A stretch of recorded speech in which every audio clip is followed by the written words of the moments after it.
Wesh l'équipe, j'espère que vous allez bien. On se retrouve pour notre rendez-vous du mois, évidemment, pronostic de Bad Blood 2024. Le pay-per-view Bad Blood est de retour. Je suis trop heureux parce que c'est vraiment un pay-per-view, enfin un nom de pay-per-view en tout cas qui m'avait beaucoup marqué. Donc je suis trop content du coup que ça soit de retour. Et je sais pas trop si c'est un peu le cas, mais j'ai l'impression que c'est un peu un mix entre le pay-per-view du coup à l'époque Hell in a Cell. On sait que Triple H depuis un petit moment veut retirer tous ces PLE etc. qui ont des noms de stipulation, donc tel Hell in a Cell évidemment. Et en même temps ça a l'air d'être un petit peu du Extreme Rules, mais enfin ouais, je sais pas trop. On dirait un peu un mélange en fait entre les deux. On dirait un peu Hell in a Cell Extreme Rules, on en reparlera, mais si en vrai El Inacel, c'est pas déconnant, hein. Si Bad Blood remplace El Inacel, c'est pas déconnant. En vrai, ça a grave du sens. On va en parler par rapport au stipu de ce PLE. Avant de commencer, du coup, les pronostics, les infos importantes, c'est du coup durant la nuit de samedi à dimanche 5 octobre et 6 octobre évidemment. Le show commencera du coup à minuit heure européenne et le pré-show du coup commencera à 23 h. Comme ça vous êtes au courant, 23 h sur YouTube, il y a le pré-show et puis bah juste après le show commence. Donc voilà, au moins vous pouvez savoir quand ça va commencer. Vous pouvez du coup activer même la cloche sur YouTube pour du coup avoir une notification quand est-ce que le live du pré-show commence.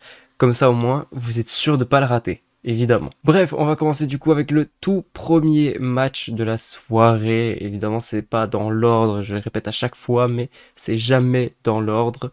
Le premier match qu'on va du coup pronostiquer là maintenant, c'est le Bayley contre Nia Jax pour le titre World. Non, pas pour le titre World, pour le titre WWE Champions. Je suis perturbé, j'ai failli me dire Raw Women's, or que c'est même pas du côté de Raw, c'est celui du côté de SmackDown en plus de ça. J'étais perturbé, voilà, je me suis mélangé tout seul, je sais pas trop ce qui s'est passé dans mon crâne. Mais donc c'est pour les titres WWE Women's Champions. Franchement, je sais pas trop où est-ce qu'on est en train d'aller. Euh, pour moi, il n'y a pas trop d'utilité en fait à refaire ce match encore une fois. On l'a fait plein de fois. Je pense qu'on est clean sur ça, on connaît déjà les résultats, etc. On sait très bien que Nia Jax est au-dessus de Bayley. Je vois pas pourquoi est-ce que Bayley là maintenant pourrait du coup redevenir au-dessus de Nia Jax. Je vois pas trop l'utilité en fait de ce match si c'est potentiellement d'amener quelque chose avec Tiffany Stratton. C'est le moment. Alors, si je, en fait, pour moi, soit tu mettais une autre adversaire pour qu'elle affronte quelqu'un d'autre, soit tu mets ce match pour que Tiffany Stratton du coup intervienne. Mais à ce moment-là, c'est compliqué parce que Tiffany Stratton, la faire tourner, ou est-ce que du coup on fait gagner Bailey pour que Tiffany Stratton cash in du coup à Bad Blood? Qu'est-ce qu'on fait? Qu'est-ce qu'on fait par rapport à ce match-là? Je suis complètement perdu. Voilà, je suis perdu. Je sais absolument pas quoi faire. Pour moi, dans ma tête, Nia Jax, elle est build très très forte là actuellement. Aucun monde dans lequel Bailey bat Nia Jax, littéralement. Maintenant, s'ils le refont, please, faites cash in Tiffany Stratton. Même si c'est triste, Tiffany Stratton c'est cool avec la mallette, etc. À voir si ça risque pas d'un peu devenir fade et nul par rapport à ça. À voir, évidemment. Maintenant, enfin, c'est clean en vrai. Genre, enfin, pour moi, on peut littéralement laisser Nia Jax pour le moment toujours championne, avoir une Tiffany Stratton toujours avec son Money in the Bank, même si ça tease des choses, etc. Et que c'est un peu le but de nous teaser une Tiffany Stratton qui va cacher in sur Nia Jax. J'arrive pas à y croire, j'arrive vraiment pas à y croire parce que c'est compliqué du coup de garder, enfin, d'avoir ce scénario-là et que dans ce scénario-là, quand même, laisser Nia Jax en heal et Tiffany Stratton en heal. Ça risque d'être assez compliqué, parce que si Tiffany Stratton cash in sur Nia Jax, en soi, ça fait turn Tiffany, puisqu'elle reprend le titre à la méchante. Donc c'est compliqué, je vous jure, c'est trop trop dur tout ça, là, tout ce qui tourne autour de ça, ça me perturbe de fou. Donc pour moi, le seul scénario qui serait intéressant, c'est de faire gagner du coup Bailey, que Bailey devienne championne WWE, et qu'ensuite, du coup, juste après cette victoire-là, Tiffany Stratton cash in, et que Tiffany Stratton, du coup, reparte en tant que championne WWE de Bad Blood. Pour moi, c'est le seul scénario qui peut être intéressant. Tout le reste, je m'en fous. Je m'en fous littéralement. Si Nia Jax gagne, ok. Si Bailey gagne, ok. Pourquoi? Je vois pas pourquoi, mais bon, ok. C'est tout. Littéralement. Tous les autres scénarios, en fait, sont pas intéressants. C'est ça qui est fou, c'est que c'est pas intéressant. Voir Nia Jax gagner, on l'a déjà vu. Voir Bailey gagner, je vois pas pourquoi. Enfin, non, je vois pas pourquoi. Du coup, voilà. Mon seul scénario, c'est de faire en sorte que Tiffany Stratton vienne cash in la mallette et reparte championne WWE de Bad Blood. Voilà. On passe du coup au deuxième match, le tout premier match du coup qui va faire en sorte qu'on affronte le Judgment Day et les Twins, je sais plus quoi. Ou d'ailleurs ils sont absolument pas Twins, c'est n'importe quoi. Mais bref, le premier match du Judgment Day, Finn Balor contre Damian Priest. Qui va remporter cette première guerre? Moi, je vois bien Finn Balor gagner dans ce premier affrontement, histoire de justement, par après le match Liv Morgan Rhea Ripley, je vous spoil un peu, mais pour que du coup, Damian Priest ait vraiment la haine envers Finn Balor, lorsque Finn Balor interviendra probablement dans ce match, pour vraiment amener ce truc de haine, etc. Je pense que première victoire sur Finn Balor, je pense que c'est la meilleure chose en soi pour mettre en avant Finn, puisque bah, en soi, Finn Balor, palmarès pas très ouf ces derniers temps. Je vois pas pourquoi ça serait littéralement une tête d'affiche, puisqu'il a gagné limite aucun match, il gagne rien du tout. Donc franchement, là, c'est peut-être le moment de mettre en sorte, enfin de faire en sorte que Finn Balor, effectivement, ça reste une tête d'affiche. Le mec qui est champion de tag team, littéralement, peut peser à côté du mec qui était World Heavyweight Champions. Donc justement, je pense que il y a quelque chose à faire, il y a quelque chose à mener là-dedans parce que techniquement, on se rend compte qu'on n'est pas sur les mêmes pieds d'égalité. Finn Balor, c'est un mec qui est réduit à la division par équipe, champion tag team, avec JD McDonough. Damian Priest, c'est un mec qui vient seulement de perdre son titre et il vient de le perdre à cause de Finn Balor. Sinon, qui sait s'il aurait conservé face à Gunther ou pas. Donc, il faut qu'on amène quand même ce truc du mec qui était main eventer, qui bah, n'est pas au-dessus de la concu du mec qui est juste champion tag team, tu vois. Il faut vraiment amener cet équilibre. Et je pense que donner une victoire à Finn Balor lors du premier affrontement, ça ramènera de toute façon le fait que Damian Priest il voudra se venger, etc. Je pense que ça va rien changer par rapport à ça. Mais voilà, première victoire sur Finn Balor. Même si ça aurait du sens que voilà, Damian Priest il gagne, et puis du coup Finn Balor ils sont en mode ouais, mais non, etc. C'est le heel, donc le heel va courir après la vengeance, enfin après la vengeance, après le match retour. Maintenant, je pense que justement, amener ce côté inverse du babyface qui va chercher le match retour pour prouver qu'il est meilleur quand même, que du coup enfin que Finn Balor l'a battu, mais qu'il a triché, etc. Je pense que c'est la meilleure façon d'amener cette rivalité, à savoir que c'est probablement la rivalité qui est le moins aimée de ce PLE, en tout cas, dans les pronostics, etc. Le match le moins attendu, bah, c'est le Nia Jax Bailey, puis ensuite c'est le Damian Priest Finn Balor. Donc voilà, après la rivalité Nia Jax Bailey, elle compte pas trop, mais le Finn Balor Damian Priest actuellement n'a pas encore dépassé ce level de rivalité qui peut du coup littéralement intéresser du coup tout le monde. Là où du coup le Liv Morgan Rhea Ripley a réussi à dépasser ça. Donc là c'est le moment. Faites monter cette rivalité d'un cran.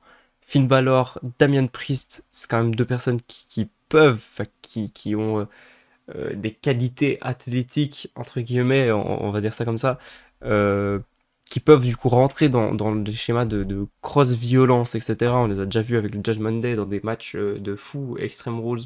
Je crois que c'était Finn Balor contre Edge. Euh, ou c'était le I Quit match, voilà. Je cherchais justement c'était quoi le type de match. Mais les mecs peuvent rentrer dans la violence de fou, les deux. Donc techniquement, faites monter cette rivalité et amenez-nous dans le catch qui va vraiment être plus hardcore, etc. Sans rentrer dans le trop hardcore évidemment, parce que c'est pas le produit WWE. Mais faites monter cette pression un peu à la Drew McIntyre CM Punk entre les deux. Je pense que ça peut être grave intéressant. Et en tout cas, ça pourrait peut-être nous amener un peu plus dans la storyline parce que là, c'est vrai qu'un match simple, franchement, on sent que ça va être un match à skip en vrai, on va pas se mentir. Donc voilà. Je vais dire victoire de Finn Balor parce que j'aime trop Finn Balor de toute façon. Et pour moi, c'est le meilleur scénario à faire lors de cette première rencontre entre les deux. Troisième match de la soirée, c'est toujours le Judgment Day, Liv Morgan contre Rhea Ripley. Et il y a cette stipulation que je veux depuis le début de cette rivalité. C'était vraiment ma stipu de prédilection. Je voulais que cette stipu arrive. Franchement, j'étais comme un fou. Quand ça l'a teasé, etc., quand Rhea Ripley en a parlé, j'étais comme un fou. C'est trop bien. Je suis fan. On a Dominic Mysterio qui est dans une Shark Cage. Il sera du coup dans une cage suspendue au milieu du ring. Et ça c'est incroyable. Ça c'est du génie, évidemment. Le dernier match Shark Cage, je crois que j'ai en tête, c'était Carmella contre Asuka, où il y avait James Ellsworth justement dans cette cage. Utilité zéro, vraiment, on n'en avait rien à foutre, on va pas se mentir. Là, il y a vraiment de l'utilité. Là, c'est ce qu'on veut. Cette stipu pue un peu la merde, mais dans ce cas-ci, c'est une dinguerie. Voilà, c'est juste une dinguerie. Ça sera trop stylé. Évidemment que Dominic Mysterio va réussir quand même à gruger. Évidemment, ça va arriver. Les matchs, de toute façon, dans des cages, que ce soit le Hell in a Cell, enfin, le Hell in a Cell un peu moins quand même, mais le Steel Cage, le Shark Match, tous les matchs en fait à stipu où c'est en mode comme ça, personne ne pourra intervenir. Évidemment que les gens interviennent. Évidemment. C'est tout le temps comme ça. Donc là, c'est fait exprès pour que Dominic Mysterio ne puisse pas intervenir dans le match. Évidemment qu'il va intervenir dans le match. Évidemment que ça va arriver. C'est sûr 100%. Mais ça risque d'être extrêmement drôle, extrêmement cool. J'ai trop hâte. Je vais pas vous mytho, j'ai trop hâte. Voilà, ça me fait littéralement penser au match de Eddie Guerrero et Rey Mysterio pour avoir le droit, enfin, avoir, oui, les droits légaux de son fils. Je sais pas comment appeler ça, mais bref, pour avoir la parentalité de l'enfant. Ça me rappelle vraiment cette époque-là où Dominique, du coup, était entre Eddie et Ray. C'était grave gaulerie et là franchement bah let's go quoi, on a toujours ce truc de mamie etc, donc là maintenant c'est plus les pères qui se battent pour lui, c'est les mères qui se battent pour lui. C'est grave gaulerie, franchement j'aime trop, même si ça me saoule un peu toute cette rivalité parce que ça a changé d'un cran un peu, enfin c'est plus logique en fait, on a retiré toute cette logique où Rhea Ripley, bah, en fait, elle avait cette figure maternelle, en tout cas vers Dominic Mysterio. Liv Morgan, elle a cette figure de petite amie envers Rey Mysterio. Donc, pourquoi? Là, littéralement, c'est une guerre entre la maman qui ne n'accepte pas que son fils ait une petite amie qui grandisse. C'est ça, en gros, la rivalité. Eh ben, quelle affaire! Ouais, bon. J'aime trop la rivalité. Franchement, j'aime trop tout ce qui se passe. Liv Morgan, Rhea Ripley, j'aime trop. Je suis trop fan. Maintenant, bon, avec Dominic Mysterio entre les deux, c'est compliqué. Je sais pas vous mytho que c'est compliqué de tenir vraiment l'intrigue de la rivalité, garder vraiment les bases, enfin oui, garder les bases tout simplement en fait, avoir comment ça s'est créé, enfin garder ce qui a été créé de base, c'est compliqué. C'est très très très très très compliqué parce que on s'est rendu compte dans les derniers temps, parce qu'il y a eu enfin, avant SummerSlam, cette ambiguïté entre Dominic Mysterio, c'est non, Liv Morgan. On avait du coup ce truc où Dominic Mysterio était plus intéressé par Mamie, donc par Rhea Ripley, mais en tant que petite amie. Et c'est devenu un peu ambigu en fait entre les choses, alors que de base c'était juste censé être sa mère. Il y avait rien, il y a rien de petite amie, etc., ou de copain, de relationnel là-dedans, c'était juste sa mère. Point. C'est juste ça. Là, maintenant, c'est devenu ambigu, bizarre. J'arrive pas trop à comprendre. Mais bref, ils sont sortis de la trame de base et c'est un petit peu dommage pour toute cette rivalité. Parce que, je sais pas, Fumito, que moi, la rivalité de la maman qui n'accepte pas que son fils, maintenant, ait une petite amie, moi, je trouve ça gaulerie, hein. Moi, j'aime trop. Pour moi, foncer sur cette rivalité-là. Mais là, du coup, c'est plus. Bah, c'est pas. Enfin, en fait, c'est sorti de ça. Mamie est sortie de ça. Et c'est juste devenu Mamie et Dominique Mysterio en couple en soi, au lieu de bah, sa maman et son fils, quoi. Donc, bref. Je vais miser sur une victoire de Liv Morgan, parce qu'évidemment, Dominique Mysterio va réussir à sortir de cette cage ou à intervenir d'une manière ou d'une autre. C'est sûr 100%. Liv Morgan conserve son titre World Women's Champions. On passe du coup au quatrième match, l'avant-dernier. Et bah, c'est le match Hell in a Cell entre CM Punk et Drew McIntyre. Qu'est-ce que j'ai hâte en vrai de voir ce match, parce que ça risque d'être très violent. Et c'est étonnant parce que enfin, on n'a plus vu de violence énorme depuis très longtemps à la WWE. On n'a plus vu ça que depuis que CM Punk est revenu. CM Punk est revenu, il a ramené un peu ce côté de violence, etc., de sang lors du dernier match, ce qui est très très rare de voir à la WWE. Là, voilà, les mecs se sont dit, je suis prêt à te faire saigner, je suis prêt à saigner, on est parti, donc ça va être extrêmement violent, c'est très rare de voir ce genre de stipule, enfin pas ce genre de stipule, mais ce genre de contexte à la WWE. Est-ce qu'ils vont vraiment rentrer dans cette violence comme on la connaît, ou est-ce qu'ils vont rentrer du coup dans une violence WWE où ça sera beaucoup plus allégé, etc. Aucune idée de ce qui va se passer du coup à Bad Blood dans cette fucking cage qui d'ailleurs est grise évidemment, elle est plus rouge, elle est grise maintenant la cage, enfin elle est redevenue grise évidemment. On le voit d'ailleurs sur le petit logo là-haut, voilà, tout simplement. Parce que Hell in a Cell c'était devenu rouge lorsque sur le logo la cage était devenue rouge. Là maintenant la cage elle est grise, la cage sera grise sur 100%. Qui va gagner ce match? Eh bah, j'en ai aucune idée. J'en ai aucune idée, peu importe qui gagne, ça m'intrigue. Voilà, peu importe qui gagne, ça m'intrigue. Je vais miser sur une victoire de CM Punk pour clôturer toute cette rivalité et du coup de pouvoir lancer CM Punk quelque part. Drew McIntyre, il va réussir à se reconstruire et à refaire autre chose de toute façon sans aucun problème. Potentiellement relancer une rivalité avec quelqu'un d'autre, c'est possible, ça me choquerait pas. Là où CM Punk, en vrai, s'il perd, je vois pas trop la rivalité s'arrêter là, quoi. Donc pour moi, CM Punk, il finit l'histoire, un peu comme Cody Rhodes, et ça sera terminé pour Drew McIntyre après le match de Blood Blood, lorsque CM Punk le gagnera. Voilà, c'était le pronostic le plus court. Même le Nia Jax Bailey, j'ai pas été aussi court. Mais bref, on passe du coup au main event de la soirée, et le main event, c'est le match que j'attends le plus, évidemment. Tag team match entre Solo Sikoa, Jacob Fatu contre Roman Reigns et Cody Rhodes. J'étais pas intéressé par ce match. J'étais pas intéressé en fait tout simplement par cette équipe de Roman Reigns, Cody Rhodes depuis la fin de WrestleMania. Voilà, je suis pas du tout intéressé par ça. Là, ce qu'ils sont en train de nous mijoter, c'est pas mal, hein. C'est vraiment pas mal ce qu'ils sont en train de préparer. Le mini-film qui nous ont sorti, tellement c'était tellement beau, bien réalisé, etc. C'est d'ailleurs la chose qui me casse le plus les couilles depuis le retour de Roman Reigns, c'est les promos, frère. T'as une langue, s'il te plaît. PK, tu parles pas? Ça me saoulait. J'en avais marre. Roman Reigns, il est connu pour ça, il est connu pour son charisme, pour ses promos. Voilà pourquoi Roman Reigns est le chef de tribu. Depuis qu'il est de retour, le mec ne parle pas.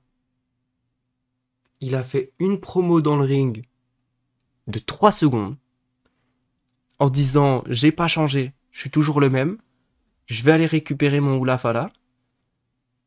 C'est tout. Voilà, Cody Rhodes est arrivé, ils ont signé le contrat. Point. Il n'y a rien eu. Alors Dieu merci, ils nous ont créé un mini-film de promo entre les deux, où là, Là, ça m'intrigue. Là, ça m'intéresse. Mais putain, pourquoi ce genre de choses vous le faites pas dans le ring? Pourquoi vous le faites pas? Alors oui, c'est très bien, c'est réalisé incroyablement bien, etc.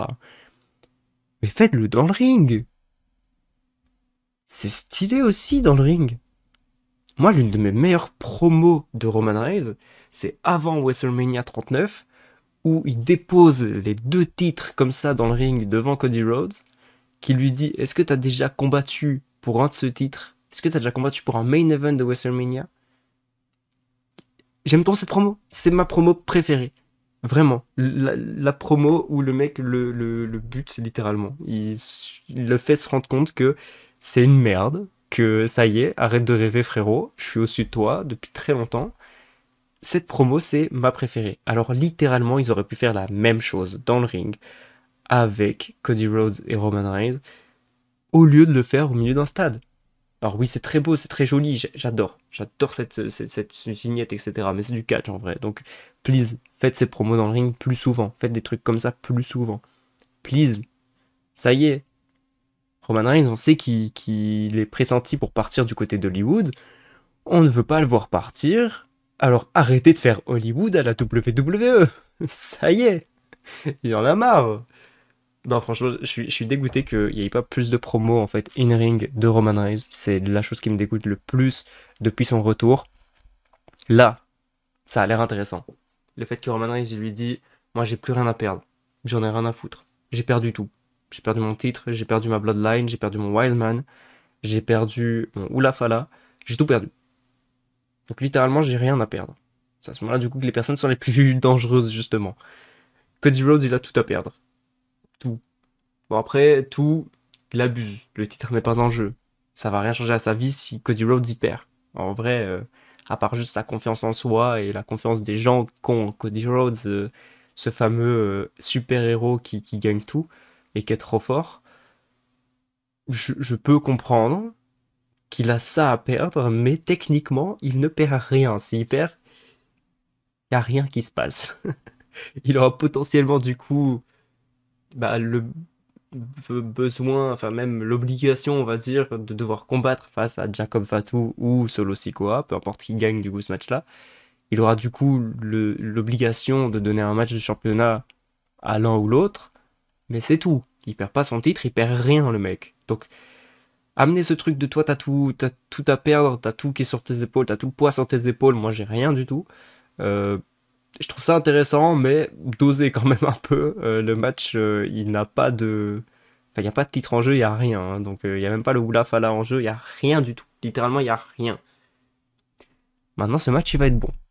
Ce match, il va être incroyable. Je pense qu'on a des mecs qui, dans le ring, ils ont plus de star power plutôt que d'agilité.